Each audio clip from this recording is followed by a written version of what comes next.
तो आज हम जो प्लेलिस्ट स्टार्ट करने लगे हैं वो है मैट्रिसेस की, और उसका पहला टॉपिक है definition of A matrix.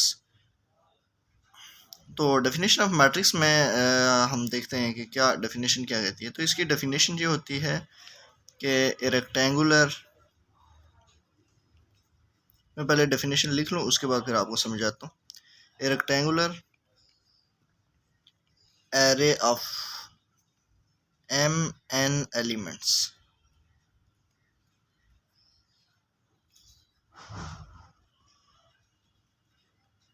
arranged in m rows and n columns enclosed by square brackets।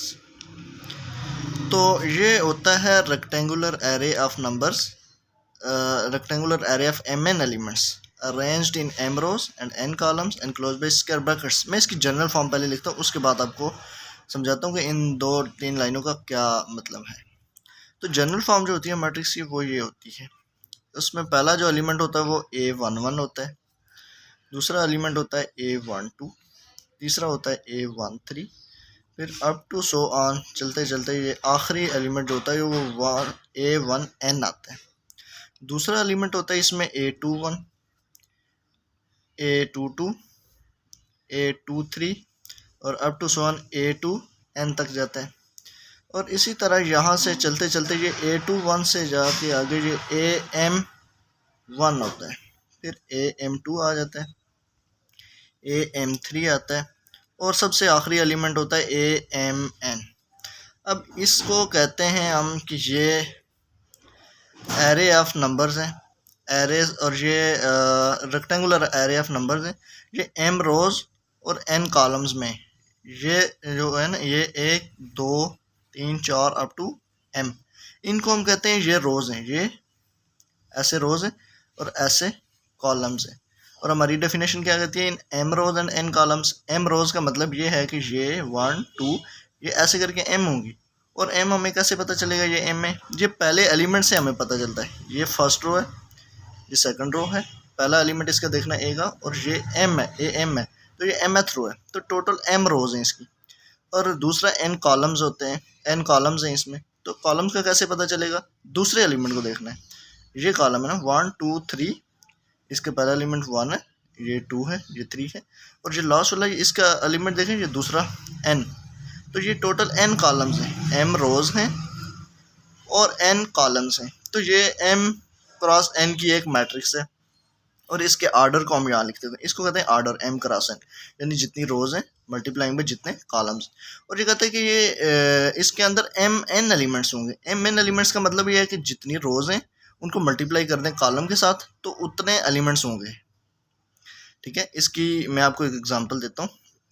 हमारे पास फॉर एग्जांपल एक मैट्रिक्स है 2 1 5 9 6 2, ये एक मैट्रिक्स है। अब इसका मैं आर्डर लिखूं, आर्डर में क्या होता है, rows, number of rows multiplying number of columns. तो रोज कितनी है 1 2 multiplying by number of columns 1 2 3।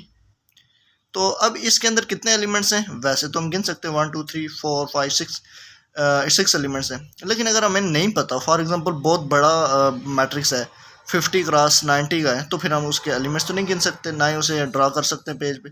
तो हमें ऐसे पूछा जाए, किसी MCQ टाइप पेपर में पूछा जाए, या वैसे भी हमें पता होना चाहिए कि ऐसे अगर हमारे पास मैट्रिक्स है उसको पूछा जाए उसके अंदर एलिमेंट्स कितने हैं, तो आपने उसके आर्डर को आपस में मल्टीप्लाई कर देना है। 2 क्रॉस 3 का आर्डर है तो 3 को 2 से मल्टीप्लाई करना है, 3 2 जार 6, तो इसके अंदर टोटल 6 एलिमेंट्स आ जाएंगे। अब ये हमारे पास रेक्टेंगुलर मैट्रिक्स है क्योंकि इसमें m रोज हैं और n कॉलम्स हैं, यानी कि m की जगह 2 आ गया, 2 रोज हैं और 3 कॉलम्स हैं। इसी तरह 3 2s और 2 कॉलम्स भी हो सकते, मतलब कितने भी कुछ एलिमेंट्स, मतलब एक रो होनी चाहिए, यहाँ पे कुछ भी हो सकता है 90 10 1 2 8, कुछ भी, यहाँ पे रोज होंगे और यहाँ पे कॉलम्स होंगे, तो उसको हम कहेंगे मैट्रिक्स। जनरल फॉर्म उसकी ये है, जनरल फॉर्म ये है। बाकी आप कुछ भी ले लें इस तरह से स्क्वायर ब्रैकेट्स के अंदर ऐसे लाइंस में अरेंज करके उनको लिखना है, एक एलिमेंट के नीचे एलिमेंट दूसरा लिखना है ऐसे करके, तो ये बन जाएंगी मैट्रिक्स बन जाएगी। ठीक, अब डेफिनेशन के ऊपर हम आते हैं। A rectangular array of m n elements, कहता है rectangular array of m n elements. Array का मतलब ये एक तरतीब के साथ अरेंज हुए हुए हैं इस तरह रोज और कॉलम्स में, और ये एम एन एलिमेंट्स हैं, टोटल एम एन एलिमेंट्स हैं, यानी उनका एम क्रॉस एन आर्डर होगा तो उसके अंदर टोटल एम एन एलिमेंट्स होंगे।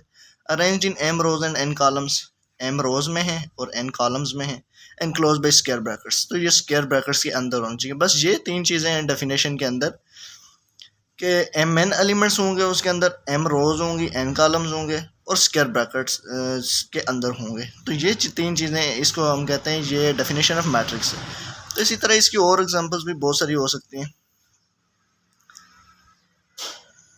1 2 5 8, अब ये हमारे पास 2 क्रॉस 2 की है क्योंकि इसके साथ 2 है, ऑर्डर रोज इसकी 2 है, 1 और 2, और इसके कॉलम्स भी 2 हैं, 2 1 2।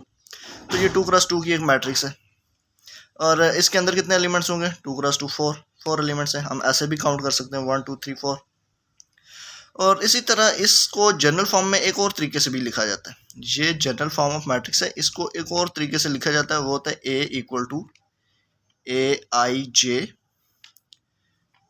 एम क्रॉस एन, ऐसे भी लिखा जाता है। अब इस पूरी को लिखने की बजाय हम उसको इतने से ऐसे लिख के भी हम इसको डिनोट कर सकते हैं। इसका मतलब ये आई का मतलब होता है, पहला जो एलिमेंट मैंने आपको बताया था ये रोज को रिप्रेजेंट कर रहा है कि आईएथ रो को रिप्रेजेंट कर रहा है और जेथ कॉलम को, और एम क्रॉस एन का मतलब ये है कि एम रोज है, एन कॉलम्स हैं। तो इसको हम करते हैं, आई को फिर हम 1 से स्टार्ट करते हैं और एम एन तक ले जाते हैं, एम तक ले जाते हैं। आई ये है, आई को 1 रखा, फिर आई को 2 रखते हैं और आई एम तक चला जाता है, और ये आगे रो में आई सेम ही रहता है। अब यहाँ पे पहली रो में आई है 1 है, तो ये पूरी रो में फिर 1 1 ही रहेगा, 2 रहेगा, इसमें एम है, इधर एम एम ही रहेगा। जबकि आगे ये चूँकि ये सारी चूँकि रो 1 ही है तो इसमें सारों में पहला एलिमेंट 1 1 ही रहेगा, आई 1 1 ही रहेगा। अब ये पूरी सेकंड रो है तो इसमें पहला एलिमेंट जो 2 है वो 2 2 ही रहेगा, वो चेंज नहीं होगा। इसी तरह एम एथ रो में जो आई है वो एम एम ही रहेगा, ये चेंज नहीं होगा। इसी तरह ये जे जो है ये कॉलम को रिप्रेजेंट कर रहा है। कॉलम देखें, ये पूरा कॉलम है। अब इसमें दूसरा एलिमेंट जो है वो कॉलम पूरा सेम रह रहा है। ऐसे करें तो आप देखेंगे ये दूसरा एलिमेंट चेंज हो रहा है, लेकिन कॉलम चूँकि ऐसे होता है तो ये पहला कॉलम है तो यहाँ पे 1 1 सेम रहेगा, और इसी तरह 2 इधर सेम रहेगा, और ये लास्ट ये nth कॉलम है तो इसका आखिरी एलिमेंट ये जो दूसरा एलिमेंट है यानी ये सेम रह रहा है। तो इस पूरी मैट्रिक्स को ऐसे भी हम लिख सकते हैं ए i j m cross N, और इसका यही मतलब है इसके अंदर ये सारे के सारे एलिमेंट्स पड़े हुए हैं, यानी हमने इनको बारी बारी चेंज करवाते जाना। पहले हमने आई को 1 रखना है तो ए 1, इधर भी 1 रखना है, ए 1 1 पहला एलिमेंट आ जाएगा। अब यहाँ पे आई को हमने फिर चेंज नहीं करना, आई को 1 ही रखना है, जे को बस हम चेंज करते जाएंगे। अब यहाँ पे ए 1 1 पहले आया, फिर ए 1 यहाँ पे 2 हो जाएगा, ए 1 2 आ जाएगा। इसी तरह ये जे को 3 करेंगे तो ए 1 3 हो जाएगा, इस तरह। तो ये इस तरह पूरी रो जनरेट हो जाएगी।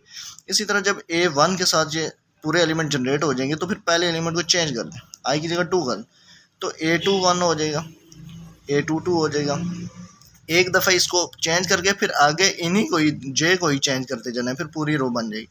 इसी तरह पूरी रो बनने के बाद फिर आई को चेंज करें, 3 कर लें, तो इस तरह करते करते इस मैट्रिक्स से ये पूरे के पूरे एलिमेंट्स हम बना सकते हैं। तो ये होती है डेफिनेशन मैट्रिक्स की। और इसमें एक और चीज़ मैं आपको बता दूं कि इसको कहते हैं सबस्क्रिप्ट, आई जे को कहते हैं सबस्क्रिप्ट, यानी कि ये 1 1 1 2 ये सबस्क्रिप्ट होते हैं। तो जनरल फॉर्म ये होती है मैट्रिक्स की। तो बाकी मैट्रिक्स जो होती हैं आपको जिस तरह क्वेश्चन वगैरह सॉल्व करने होंगे वो इस टाइप के होंगे, इस तरह के होंगे, इस तरह के होंगे।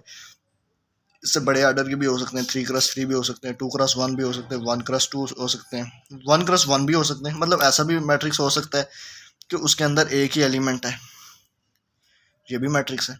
तो इस तरह आपको किसी भी आर्डर के मिल जाएंगे। ये 1 क्रॉस 1 है क्योंकि इसमें एक ही रो है, एक ही कॉलम है, तो 1 क्रॉस 1 का है, और इसके अंदर 1 क्रॉस 1 1 एलिमेंट भी है। तो ये सारी डेफिनेशन थी मैट्रिक्स की। तो उम्मीद है आपको ये समझ आ गई। इससे आगे हम रेक्टेंगुलर इसके बाद हम रेक्टेंगुलर मैट्रिक्स और स्क्वायर मैट्रिक्स वगैरह और इस तरह सारी मैट्रिक्स की हम डिटेल्स में पढ़ेंगे। तो आपने वीडियो देखते रहना है, और कोई चीज़ आपको समझ ना आए तो वो आप कमेंट बॉक्स में पूछ सकते हो आप। और अगर आपने अभी तक मेरा चैनल सब्सक्राइब नहीं किया तो उसको आप सब्सक्राइब कर लें। तो वो आइंदा मैं आपको फ़ायदा देंगे। कोई भी मैं वीडियो अपलोड करूँगा तो वहाँ से आप उसको देख सकते हैं। तो आज के लिए इतना काफ़ी है। तो इंशाल्लाह बहुत जल्द मिलते हैं अगली वीडियो में।